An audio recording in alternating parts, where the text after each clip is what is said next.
Well, boys, I've been sitting here thinking, looking at this 805 box and mulling on how this thing could help us when it comes to the gel testing. I got this idea. I want to keep that gel clean so we can see through it as the casts enter and expand, how far they go. I want to be able to measure that, in real time, so we can see when they go further and then back up, just how much is that? I mean, just for shits and giggles, we're going to find out. I've seen a lot of gel tests done where a fella comes out with a brand new block. He sets it on something, God only knows, like a 55-gallon drum or a card table, and he shoots it and the block distorts and jumps off the bench from the foot-pounds of energy that it's absorbing, and then it lands in the dirt. That ain't no good. So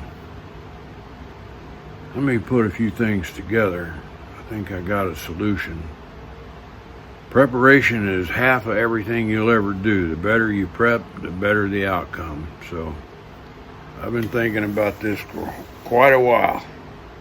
Now we got that gel, yeehaw, we're fixing to have some fun.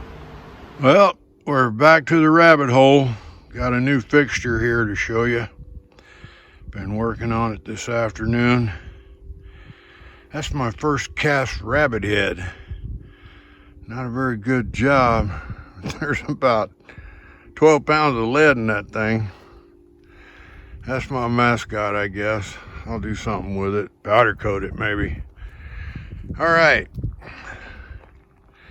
As you know, we've been working with the 805 box with milk jugs. Working with the hollow point test tube machine there. Seeing how they do. But it's all been leading up to doing our gel test.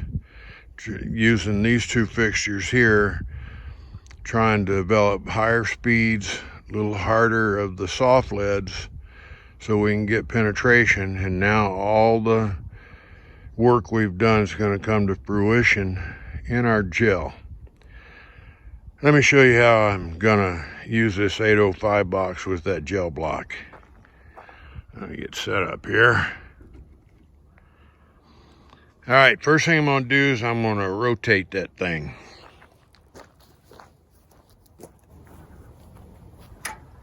Unplug it on the bench.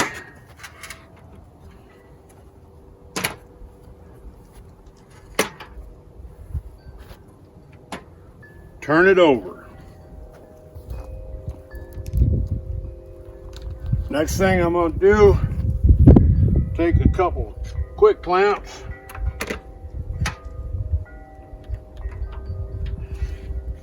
make sure this whole rig don't go flying off.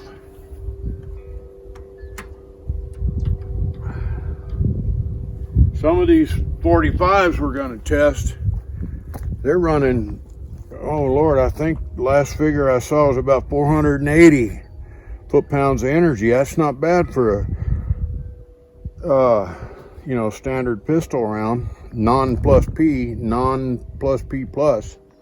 All right, so what are we going to do with this rig? Let's see.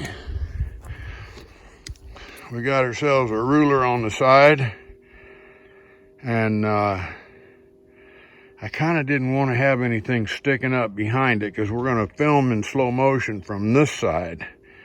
The sun is always on the other side of the rig from us. We're looking south. So we should have pretty good lighting. If not, we'll go to plan B and then plan C, just like we did with the test tube there. But we'll get it right. Let's see how that's going to work with some...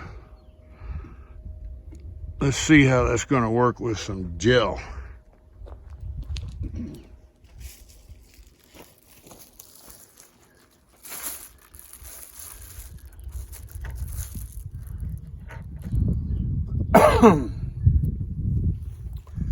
right, I've got that.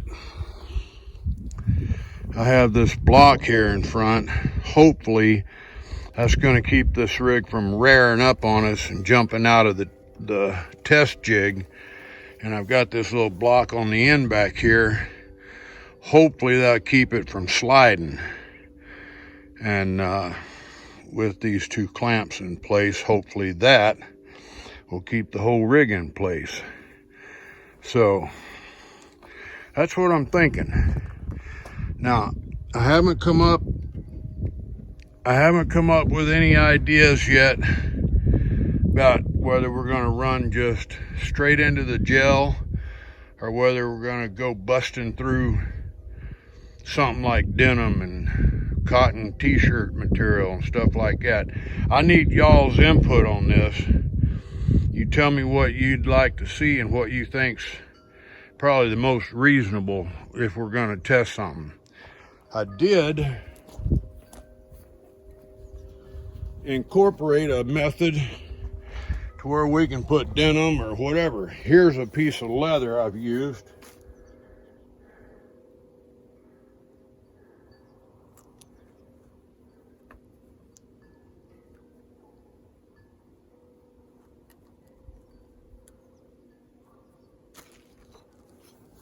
And so what I can do is I can put some little cross hatches on here where I need to hit so I can space them. I want to run 5 5 hollow points at a time in here. Maybe I can flip that block around and get another 5 through the other end before I have to cut it apart and melt it back into the mold again. We're all on new ground here together. So if we want to have denim, cotton, leather, there ain't gonna be no pork chops in front of it. So whoever's thinking that, get that out of your mind. I am not carrying that stuff into the gel and wrecking it. Maybe when that block gets so dirty that we can't see through it, we're gonna film. Let's see. All right, we're gonna film from here, and hopefully with the light on the other side, the sun, we should be able to trace that path pretty well going through there. I'll get it nice and close and tight, and so we can see. Well, let's just move it up here.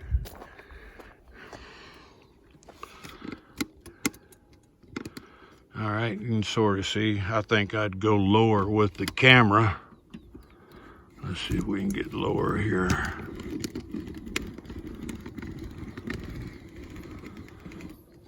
All right, that's a little more like it right there, I think. And then if we don't have enough light coming through, I can add artificial light. I've got a bunch of extra 4-foot LED lights.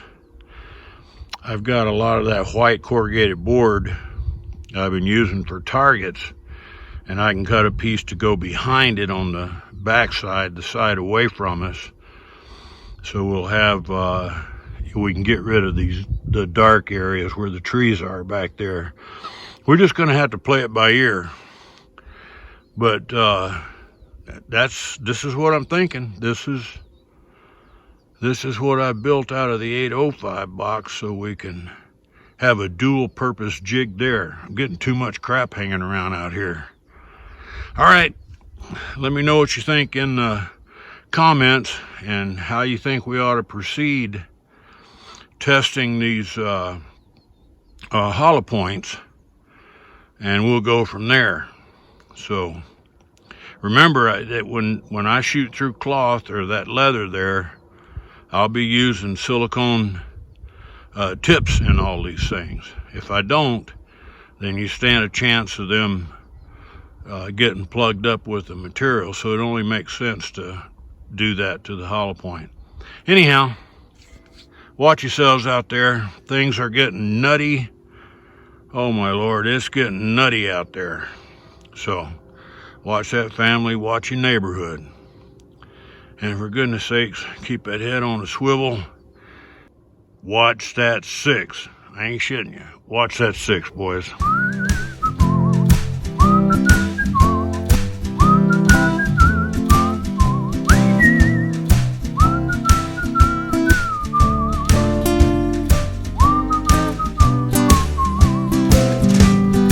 Lazy bone, sleeping in the sun. How you expect to get your day's work done? You never get